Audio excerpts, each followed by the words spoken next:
নমস্কার, আমি সৌরভ। তোমরা দেখছো সৌরভ ব্যাপারী ইউটিউব চ্যানেল। আজকের ভিডিওটি খুবই গুরুত্বপূর্ণ হতে চলেছে। আমরা পিএসসি ক্লার্কশিপ কোয়েশ্চেন নিয়ে আলোচনা করব, তাই ভিডিওটি মিস করবে না এবং স্কিপ করবে না। কিন্তু তার আগে একটি কথা বলবো, এই চ্যানেলে চাকরি সম্পর্কিত সব রকম নিত্য নতুন আপডেট দেওয়া হয়, তাই চ্যানেলটিকে সাবস্ক্রাইব করে পাশে থাকা বেল আইকনটি প্রেস করে দেবে। তাহলে চলো দেরি না করে শুরু করা যাক।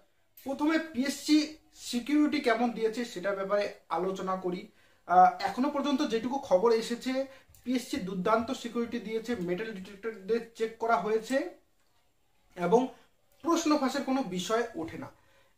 আমি এইটুকুই বলবো যে পরবর্তী সব পরীক্ষাতে যেন এরকমই পিএসসি গার্ড দেয়, তাহলে পরে খুব ভালো হবে। এবং কোয়েশ্চেনের ব্যাপারটা এবার বলি।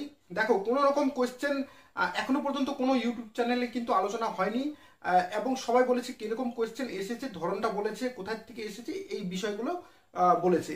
আর কোয়েশ্চেনের ধরনটা কেমন এসেছে আমি বলছি, easy to moderate.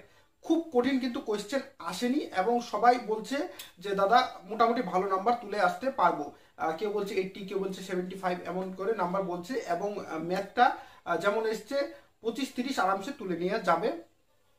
R GK, current affairs, এগুলো সব এসছে, সব ইজি ইজি এসেছে। কঠিন কিন্তু বলার মতো নেই। ওকে, তাহলে এটা ছিল পিএসসি ক্লার্কশিপের এক্সামিনেশনের কুইক আপডেট। আজকের ভিডিওটি এই পর্যন্ত। ভিডিওটি দেখবার জন্য অসংখ্য ধন্যবাদ।